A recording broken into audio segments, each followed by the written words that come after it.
Okay, so today we're going to learn one of the most important lifts in this style of training, which is the Turkish get-up.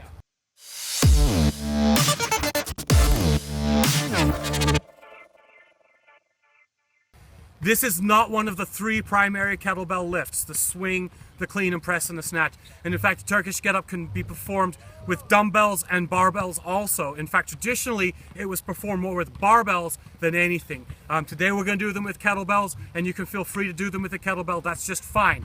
It is within this teaching.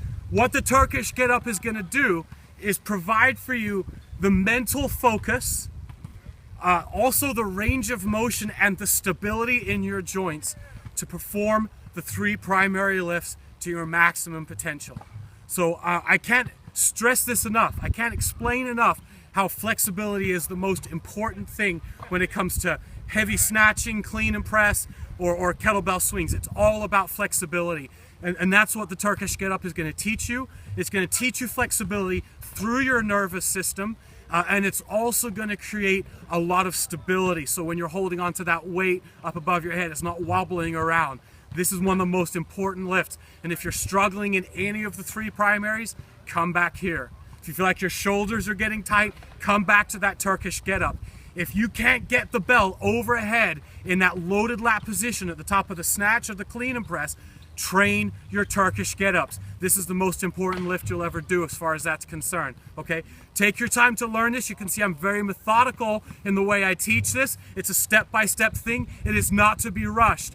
Hopefully you can get to lifting these Turkish get-ups pretty heavy. They should be on par with the type of weight that you're able to snatch overhead, okay? So here we go, Turkish get-ups. Let's have some fun. Okay, so I'm laying down next to my bell to begin with, okay? It's on the ground. I'm just gonna lay down next to it, right at my shoulder level.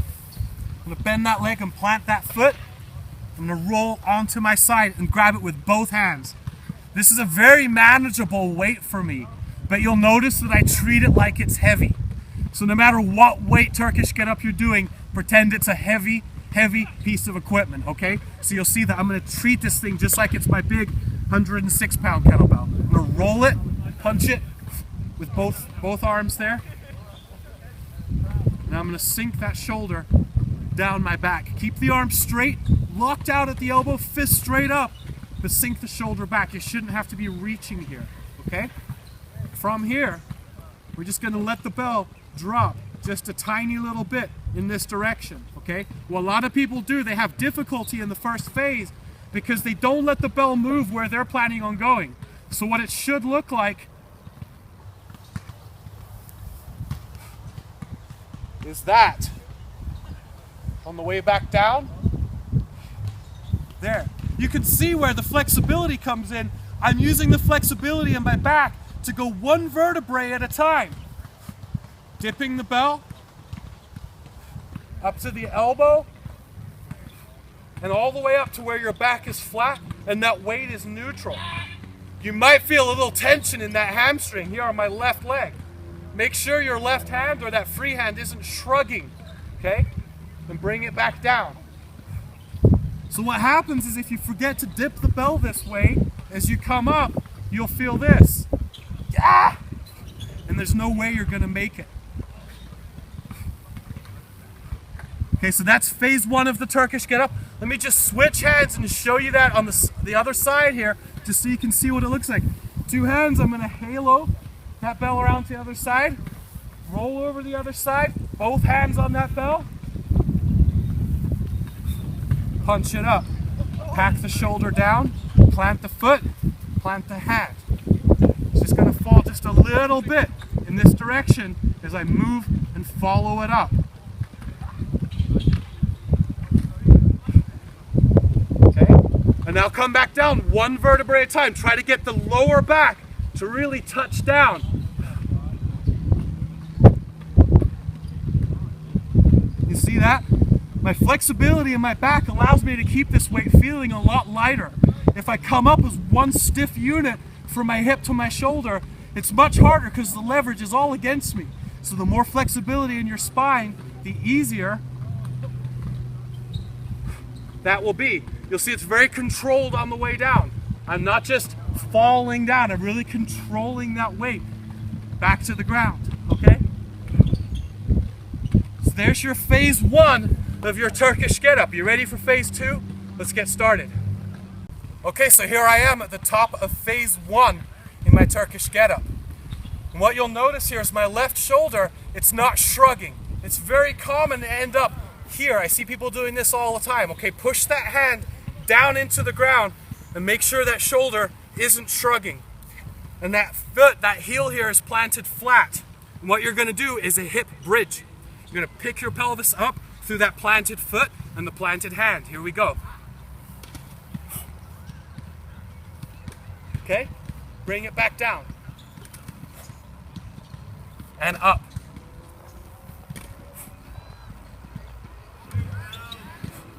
And down. One more time. In this pose here, you should feel your shoulder blades squeezing together, like you're pulling back a bow. Don't shrug. I'm going to return this to the ground. Safe switch. We'll show you the same thing from the other side here.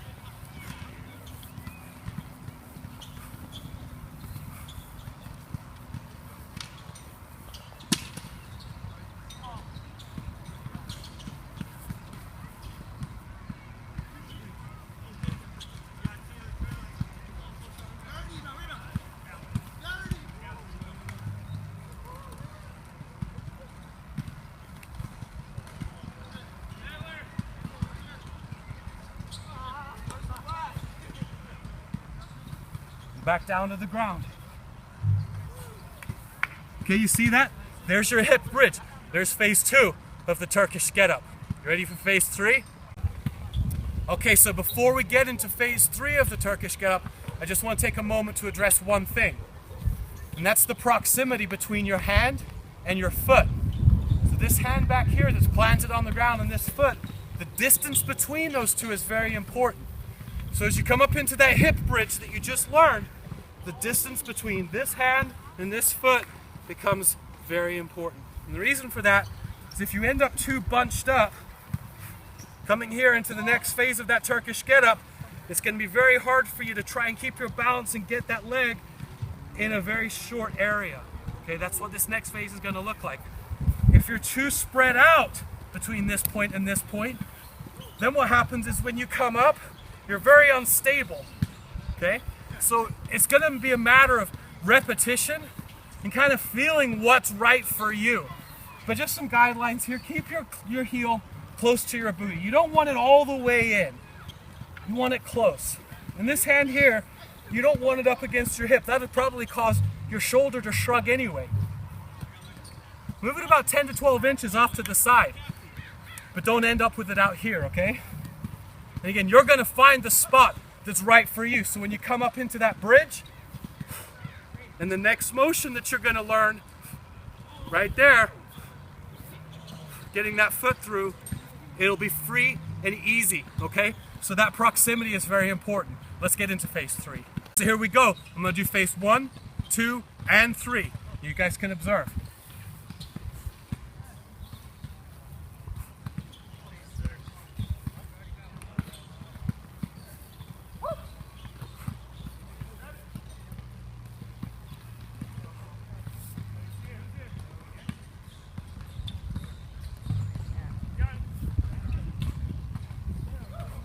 Let's do that a couple more times. This phase 3. Up. And get that leg under to the knee. Back out front. Set it. One more time here. Hip bridge. And back.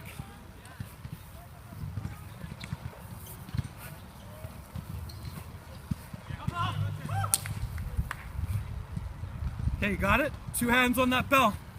Safe switch. Let's try the other side here. 3 more. Here we go.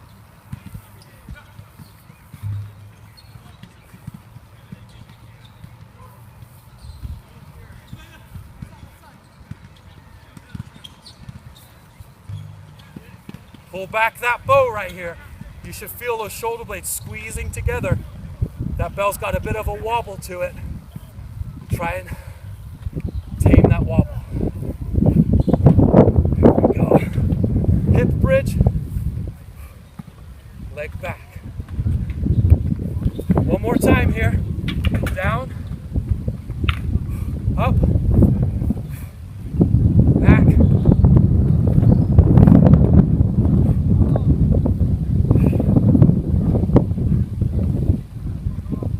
There's your Turkish Get Up phase 3.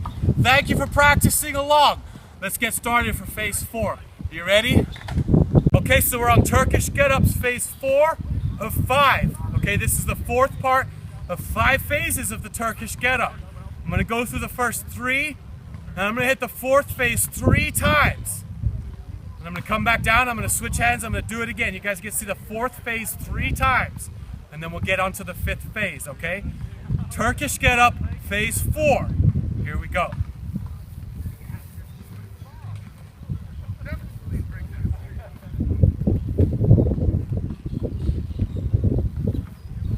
Phase 1. Phase 2. Phase 3. Phase 4 is what we call a windmill. See here.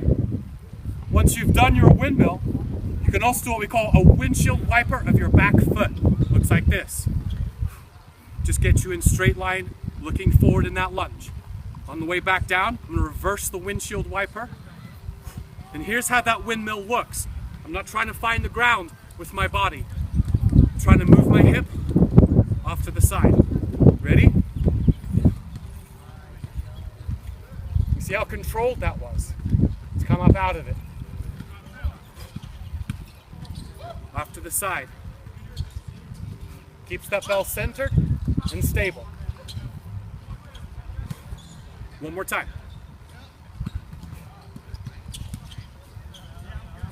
Okay? Let me reverse this get up and I'll switch hands.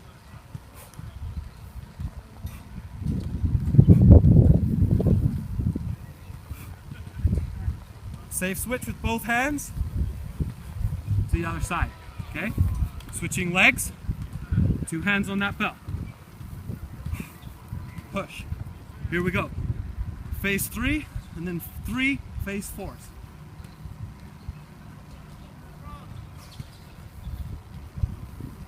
Hip bridge. Get the leg under. Windmill. Windshield wiper.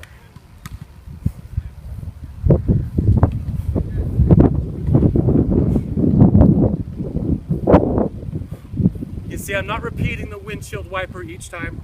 I'll just add that in when we get to phase 5 for each rep, okay? One more time, that was 3, but let's do a 4th one.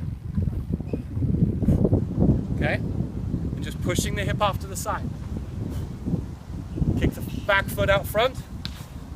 Set it controlled, don't shrug. And 1 vertebrae at a time. Feel that flexibility in your back and the control in your abdomen. Both hands.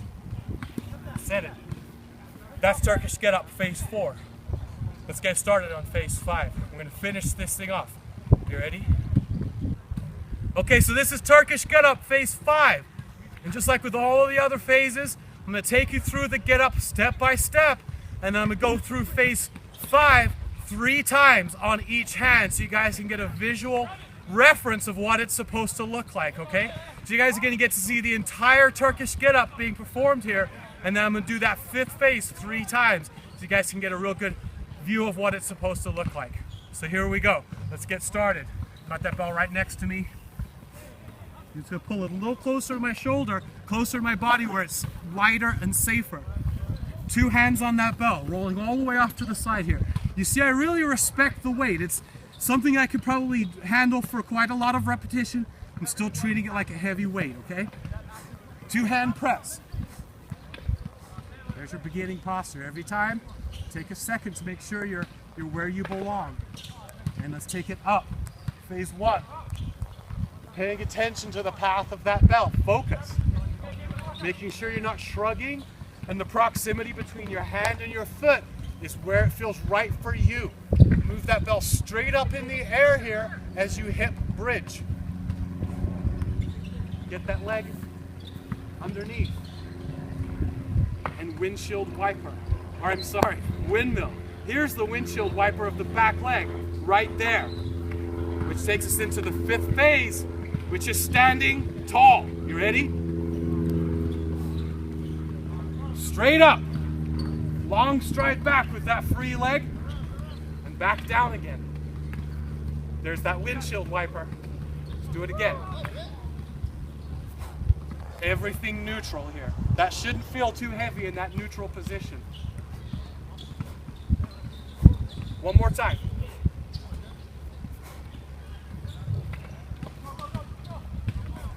All the way down here. To the ground. Safe switch to the other side. You ready? Turkish get up. Last side here. The full thing. I'm going to rep out that phase 5 for you 3 times. Let's go.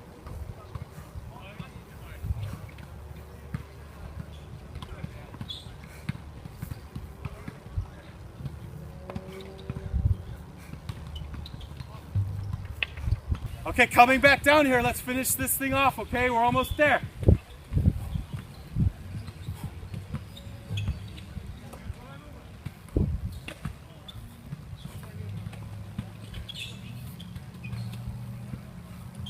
Two hands on that bell. Safely take it back down to the ground. Very nicely done. That's all 5 phases of the Turkish get up. You know, take your time to learn each step, okay? The get up, sit up, the hip bridge, getting that foot under, the windmill, and the overhead lunge. All 5 steps. We're going to break those down and we're going to use them one at a time in other exercises. That Turkish get up's going to go a long way, so practice it. And if at first you don't love it, keep practicing it. It will become one of your favorites. Thank you for watching. Subscribe to my channel for more workout, fitness, and nutrition guidance.